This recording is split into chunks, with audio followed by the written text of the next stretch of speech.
खरगोन जिले के कसरावन में एक युवक के अपहरण के बाद फिल्मी स्टाइल में वापस घर लौटने के मामले में नया खुलासा हुआ है। पुलिस ने इस मामले में खुद को अपहरण का शिकार होने वाले युवक और उसके दोस्त को गिरफ्तार किया है। एसपी धर्मवीर सिंह ने बताया कि 8 अक्टूबर को कसरावन के दिलीप दुबे ने थाने पर सूचना दी कि उनका बेटा दिवांशु रोजाना की तरह शाम को मल्लेश्वर रोड पर घूमने निकला था। रात 11 बजे किसी अज्ञात व्यक्ति ने मोबाइल पर बताया कि दिवांशु को छुड़वाना चाहते हो तो 20 लाख रुपए की व्यवस्था करो, सुबह फिर फोन करेंगे। सूचना मिलते ही रात में ही पहुंचकर घटनास्थल का निरीक्षण किया। सीसीटीवी फुटेज खंगाले व मल्लेश्वर रोड की बारीकी से जांच की गई। 9 अक्टूबर की सुबह 8 बजे दिवांशु के पिता के पास फिर फोन आया। इसमें दिवांशु ने कहा, अपहरण करने वालों ने मुझे बड़वानी सजवानी रोड पर छोड़ दिया है। पुलिस ने बड़वानी थाने पर संपर्क कर उसे सुरक्षित वहां पहुंचाया। दिवांशु ने पूछताछ में अपहरण की कहानी सुनाई। उस पर पुलिस को संदेह हुआ। दिवांशु ने हर बार घटनाक्रम अलग अलग तरीके से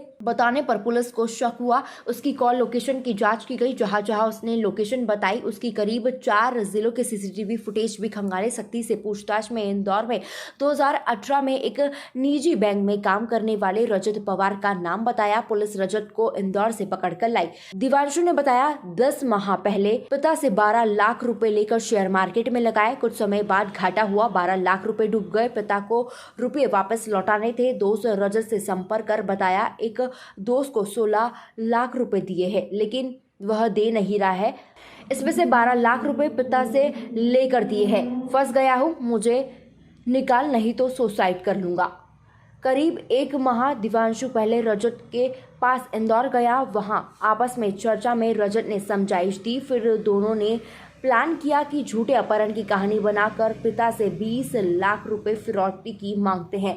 इसके बाद उन्होंने यह षड्यंत्र रचा। दोनों को गिरफ्तार किया गया है। अक्टूबर को थाना कसरावत में प्राइमरी रिपोर्ट हुई थी कि एक दिव्यांशु नाम का युवक है जो रात को अपने घर से टहलने के लिए निकला था और वापस नहीं आया है। लेट नाइट दिव्यांशु के पिता के फ़ोन पर रैंसम कॉल आया जिसमें कि 20 लाख रुपए की राशि की मांग की गई कि ये राशि उपलब्ध कराएंगे तभी दिव्यांशु वापस पहुंचेगा। पुलिस ने तत्काल इस पर संज्ञान लेते हुए इसमें अपहरण की एफआईआर दर्ज की और विशेष टीम इसमें बनाई गई। इसके बाद अगले दिन सुबह एक कॉल फिर आया। दिव्यांशु के कॉल से ही कॉल किए जा रहे थे और उसमें पुनः वही राशि की मांग की गई। तो हमारी टीमें लगातार उनके मूवमेंट को ट्रैक कर रही थी। जहाँ जहाँ से लोकेशंस पे कॉल आ रहे थे उसमें पूरा टेक्निकल टीम उसमें इन्वॉल्व थी। पुलिस की जब जांच पड़ताल काफ़ी टीमें इन्वॉल्व हुई और काफ़ी लोगों से संबंधित पूछताछ हुई तो संभवतः ये संदेश गया कि इसमें जल्दी ही मामले का खुलासा हो जाएगा। ऐसी स्थितियों में दिव्यांशु लेट नाइट बड़वानी पहुंचा। बड़वानी पहुंच के उसने अपने पिता को दूसरे नंबर से फ़ोन किया कि मैं अपहरणकर्ताओं से छूट के आ गया हूं और मुझे आके ले जाइए। बड़वानी पुलिस को तत्काल सूचित करके दिव्यांशु को हिरासत में लिया गया और उसको हिरासत में लेने के बाद मेडिकल के बाद उसे लगातार पूछताछ की गई।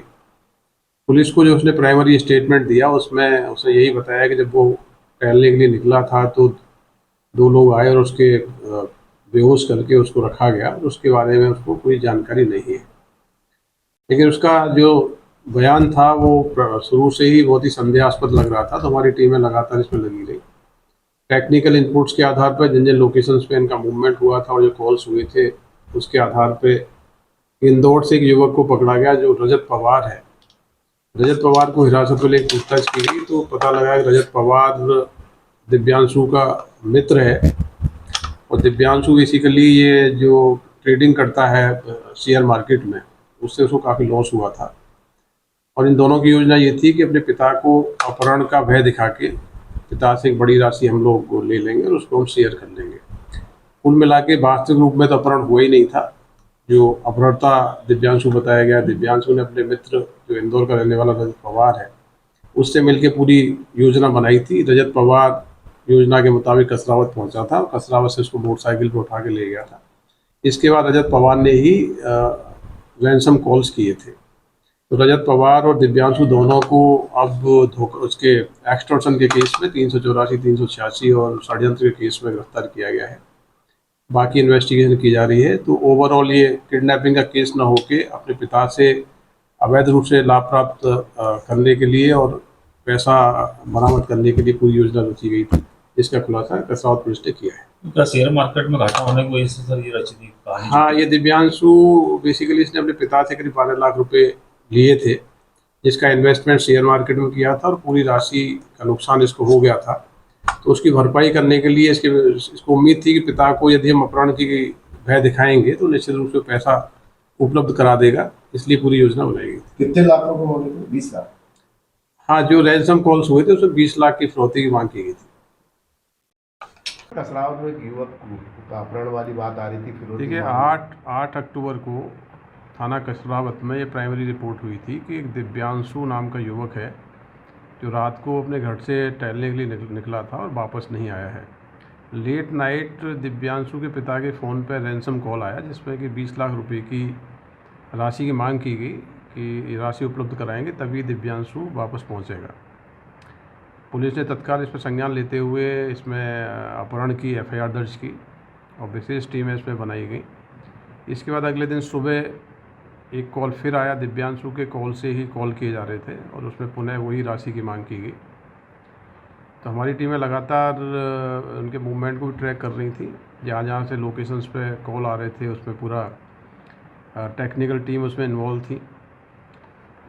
पुलिस की जब जांच पड़ताल काफ़ी टीमें इन्वॉल्व हुई और काफ़ी लोगों से इस संबंध में पूछताछ हुई तो संभवतः ये संदेश गया कि इसमें जल्दी ही मामले का खुलासा हो जाएगा।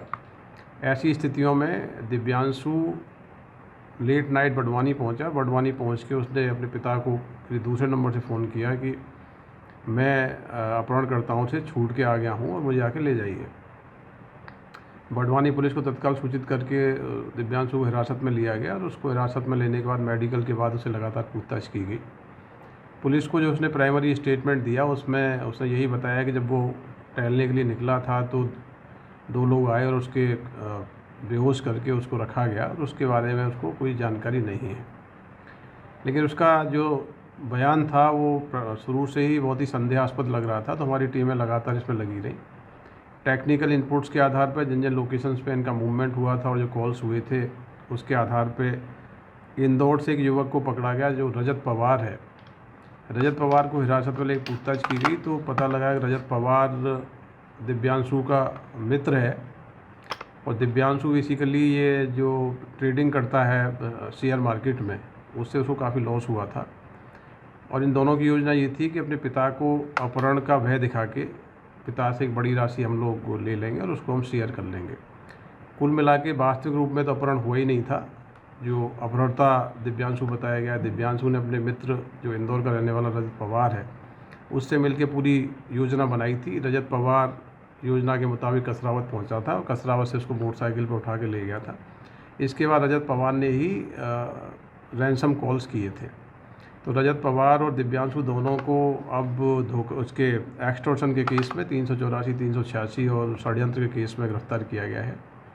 बाकी इन्वेस्टिगेशन की जा रही है। तो ओवरऑल ये किडनैपिंग का केस न होके अपने पिता से अवैध रूप से लाभ प्राप्त करने के लिए और पैसा बरामद करने के लिए पूरी योजना रची गई थी, जिसका खुलासा कसरावत पुलिस ने किया है। क्या शेयर मार्केट में घाटा होने की वजह से सर ये रची थी कहानी? हाँ, ये दिव्यांशु बेसिकली इसने अपने पिता से करीब 12 लाख रुपए लिए थे, जिसका इन्वेस्टमेंट शेयर मार्केट में किया था और पूरी राशि का नुकसान इसको हो गया था।